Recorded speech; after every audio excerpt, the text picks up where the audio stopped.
ഇത് മാസ് മോട്ടോഴ്സിൽ നിന്നാണ് നമ്മൾ ഹോണ്ട യൂണിക്കോൺ വണ്ടി സ്റ്റാർട്ടിങ് കംപ്ലൈൻ്റ് ആയിട്ട് വന്നതാണ്. അപ്പോൾ നമ്മൾ സ്റ്റാർട്ടിങ് കംപ്ലൈൻറ്റ് ചെക്ക് ചെയ്യാൻ നേരത്തെ നമ്മൾ നോക്കുമ്പോൾ 2 കംപ്ലൈൻറ്റുകളുണ്ട്. ഒന്ന് നമുക്ക് പ്ലഗ് ഷോർട്ടായി പോയിക്കാം. പ്ലഗിൽ നല്ലോണം കരി അടിച്ചിട്ട് പ്ലഗ് നമുക്ക് ഷോർട്ടായി കാണും. അപ്പോൾ പ്ലഗ് എന്തെങ്കിലും മാറ്റിയിടണം. അതുപോലെ തന്നെ കാർബേറ്ററിൻ്റെ ഭാഗം നമ്മൾ അഴിച്ച് ചെക്ക് ചെയ്യണമല്ലോ. അപ്പോൾ കാർബേറ്ററിനകത്ത് ഫുള്ള് ഫംഗസ്, കാരണം കാർബേറ്ററിലേക്ക് കൃത്യമായിട്ട് പെട്രോൾ ഇറങ്ങാത്തൊരു സിറ്റുവേഷനാണ്. വണ്ടി ഒന്നാമത് പൊട്ടി വരും, പിന്നെ അങ്ങോട്ട് സ്റ്റാർട്ട് ആവാത്തൊരു കണ്ടീഷൻ. ഒന്ന് ചെക്ക് ചെയ്യുന്ന സമയത്ത് കാർബേറ്റർ എനിക്കൊന്നും വണ്ടി ഉപയോഗിക്കാതെ ഇരുന്നിട്ടാണ് മൊത്തം ഫംഗസ് കയറിയേക്കണ പോലെയാണ് കണ്ടത്. ശരിക്കും പൂപ്പൽ പിടിച്ചേക്കണ കണ്ടീഷനാണ് ഇരിക്കുക. ഇത് ഓൾറെഡി നമ്മൾ 2-3 പ്രാവശ്യം അഴിച്ച് ചെയ്തേക്കണ കാർബേറ്ററാണ്. തന്നെയല്ല നമുക്കതിൻ്റെ ഇവിടെയൊക്കെ സ്പ്രിങ് അഡീഷണൽ സ്പ്രിങ് ഒക്കെ കൊടുത്ത് നമ്മൾ സെറ്റ് ചെയ്തതാണ്. ഓൾറെഡി കാർബേറ്റർ കംപ്ലൈൻ്റ് ആണ്. നമുക്കതൊന്ന് ക്ലീൻ ചെയ്തതിന് ശേഷം ഒന്ന് റീസെറ്റ് ചെയ്ത് നോക്കാം. നമുക്ക് 100% ഒരു ഉറപ്പൊന്നും പറയാൻ പറ്റില്ല.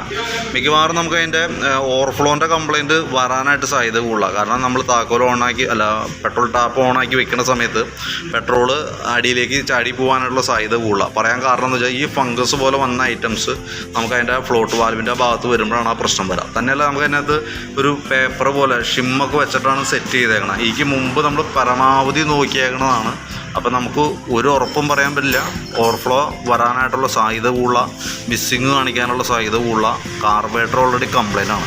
പറ്റുമെങ്കിൽ നമുക്കത് മാറ്റി പുതിയത് സെറ്റ് ചെയ്താൽ തന്നെയാണ് കംപ്ലൈൻറ്റ് റെഡി ആവുള്ളൂ. പക്ഷേ കാർബേറ്റർ അസംബ്ലിയുടെ റേറ്റ് എന്നൊക്കെ പറയുമ്പോഴത്തേക്ക് 5000 രൂപ 5500 രൂപയ്ക്കാണ് അതിൻ്റെ റേറ്റ് വരാം. അപ്പോൾ അതുകൊണ്ട് നമുക്ക് ഒന്നും കൂടി ഒന്ന് ക്ലീൻ ചെയ്ത് പോസിബിൾ ആവുമോ എന്നുള്ള ദിവസം ഒന്ന് ചെക്ക് ചെയ്ത് നോക്കാം. നടപടി ആയില്ലെങ്കിൽ മാറ്റിയാൽ തന്നെയാണ് റെഡി ആവുള്ളൂ. ഓക്കെ. പിന്നെ നമുക്കതിൻ്റെ ബാറ്ററി സെൽഫ് കാര്യങ്ങളൊന്നും വർക്കിംഗ് അല്ല. ബാറ്ററി ചെക്ക് ചെയ്യുമ്പോൾ എക്സൈഡിൻ്റെ ബാറ്ററിയാണ് ഇരിക്കുന്നത്. 12 വോൾട്ടും 7 ആംപിയറുള്ള ബാറ്ററിയാണ്. അതിൻ്റെ വോൾട്ട് കാര്യങ്ങൾ നോക്കുമ്പോൾ 9.24, അതായത് വോൾട്ട് തീരെ കുറവായിട്ട് കാണിക്കുക.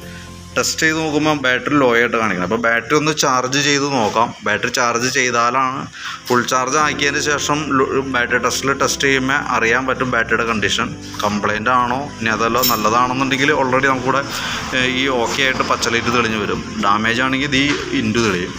അപ്പോൾ അത് നമുക്ക് ചാർജ് ചെയ്ത് നോക്കിയാലാണ് പറയാൻ പറ്റുള്ളൂ കേട്ടോ. അപ്പോൾ നിലവിൽ ഇത്രയും കേസ് ചെയ്ത് നോക്കാം.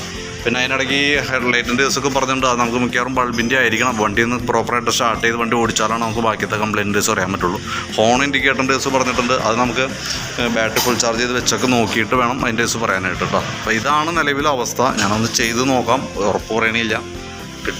ഓവർഫ്ലോ ഉണ്ടെങ്കിൽ നമുക്ക് കാർബറേറ്റർ മാറ്റേണ്ടി വരും കേട്ടോ.